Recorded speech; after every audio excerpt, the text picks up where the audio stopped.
first of all, that I am standing before you rather than Joey Mean, who is the IAMI Guest Director. Unfortunately, she's not been able to come to Monaco. I run my own company, but I work in a voluntary capacity to support Joey and the scheme as chair of the working group. So, for me, what I thought I would do tonight is have a look at the current situation for crew in the industry and see what we can do to really make sure that we don't lose crew from the industry, we retain them, we make sure they're properly trained.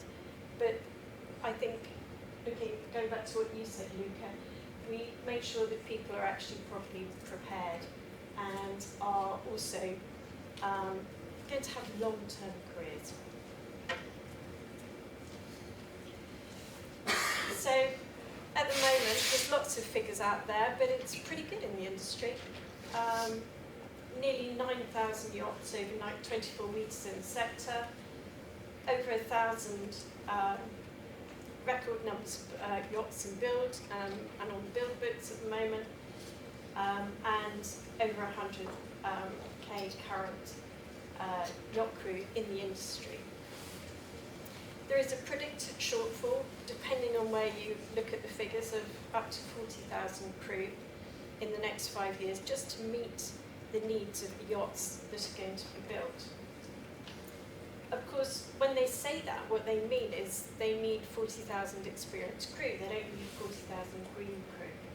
And one of the issues we've got at the moment is that a lot of crew drop out at the bottom of the industry. And what we need to do is make sure that we keep their skills and encourage them to have long-term careers. If we look at the crew situation at the moment compared to how we see the image of the industry, it's been a pretty rough few years for crew. Year on year, big increase of new yachts, new systems, new technology, all of which crew have to keep up with. Rotation brings good and bad to the industry. For some people it really works, for some people it doesn't. There's a shortage of really quality crew entering the yachting industry, and there's a number of reasons for that. Recruitment costs at the moment per yacht are estimated at €15,000 to £40,000 a year, euros a year. And so there's something going on there as well. Negative employment cultures and practices, so crew are finding that once they're on board, that there can be poor leadership, in general, poor practices on board.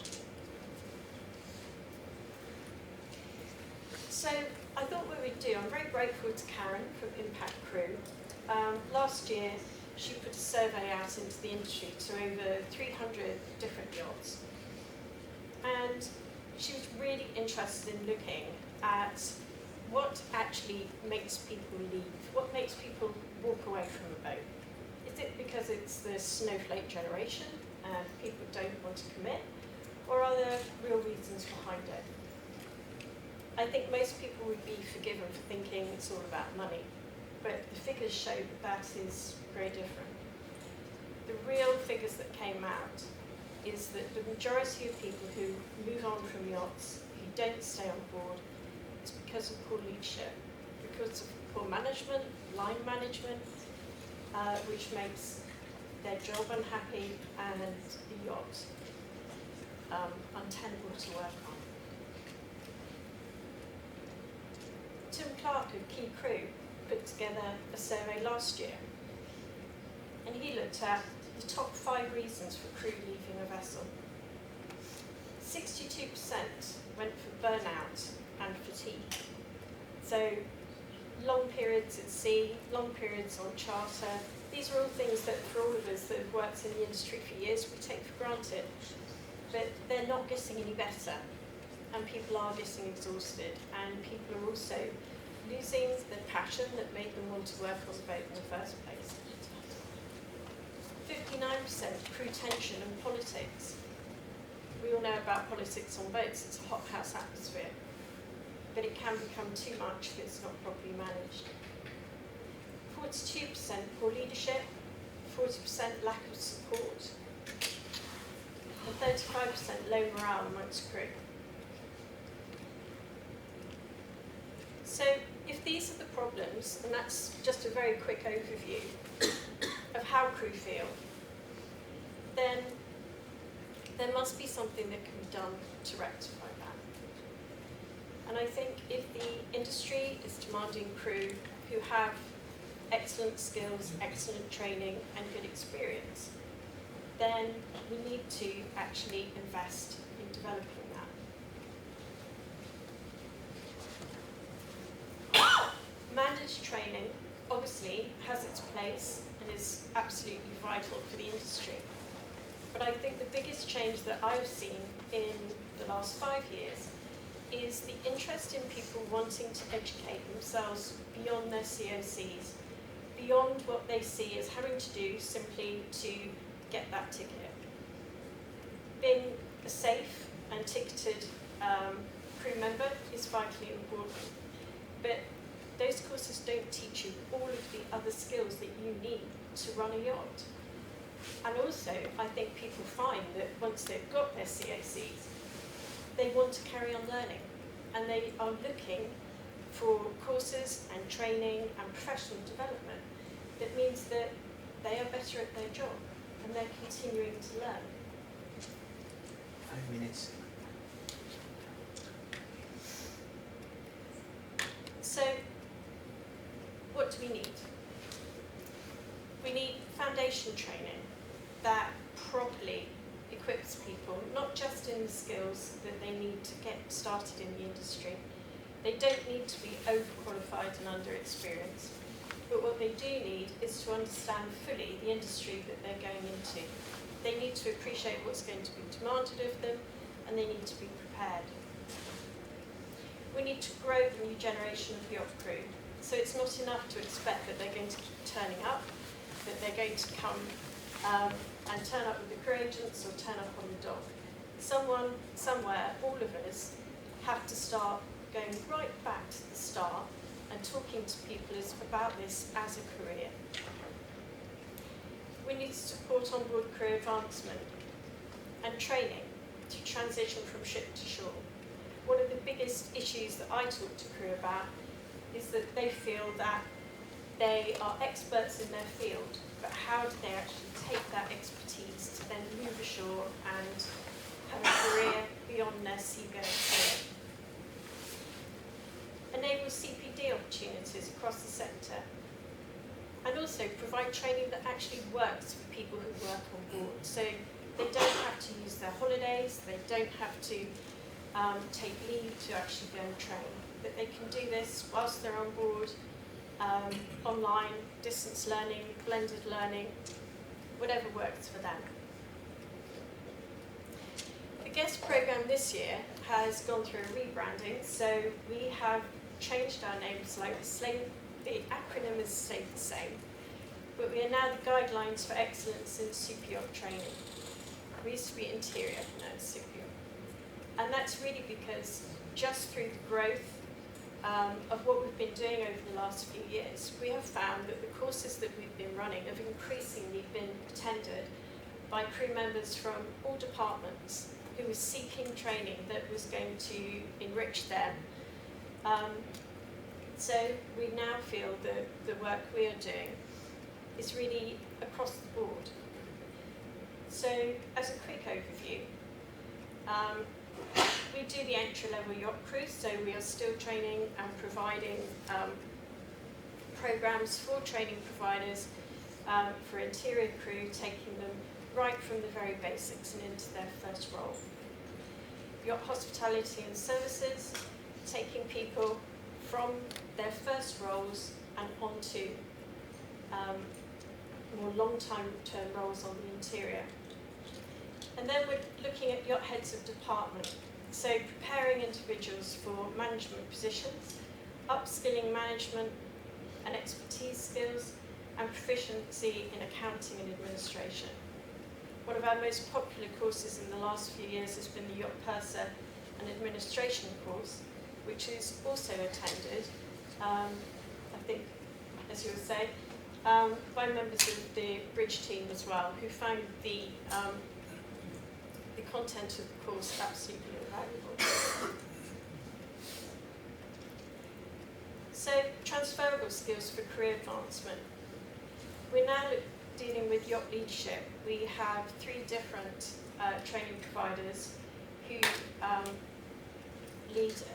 deliver leadership training at advanced level. These courses have been incredibly well attended, and people have really found that they are able to take this back to their yachts and make a difference. Upcoming programs and short courses. And again, this is where we are really expanding and moving across the industry to try and provide courses that make a real difference.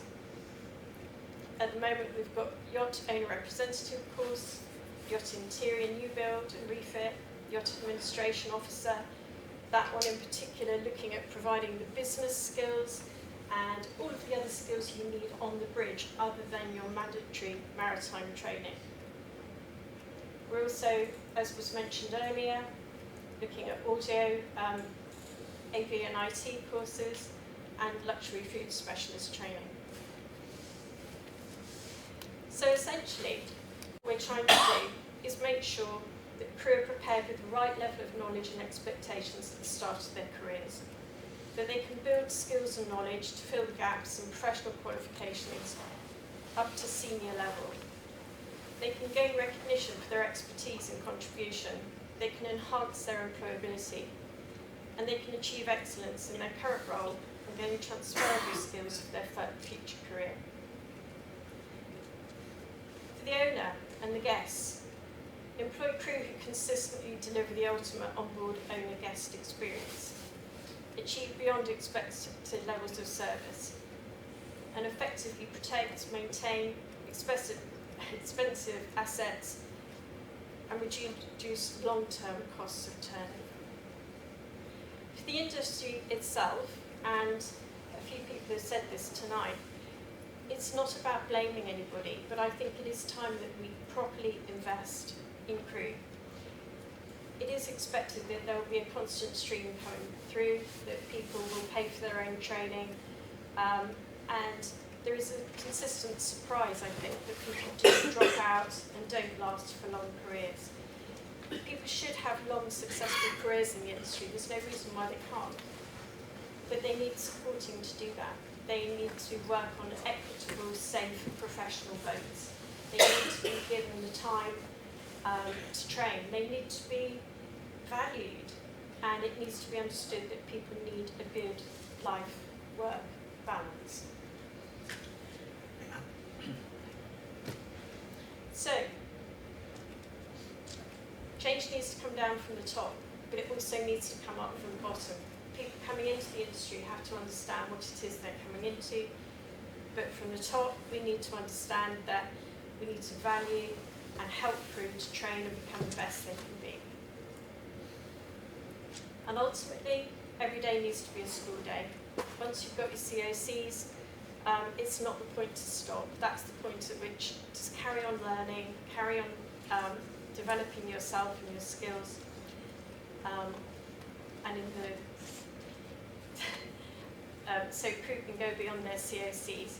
They can stay credible in their workplace, future-proof themselves for the evolving sector, and improve their own long-term career prospects. So the IAMI GUEST Program this year is very much going in new directions, which is really exciting for us. And hopefully we will continue to broaden the range of courses that our training providers can give and meet the needs of the industry and in particular crew so they can have happy, long careers. Thank you, Emma.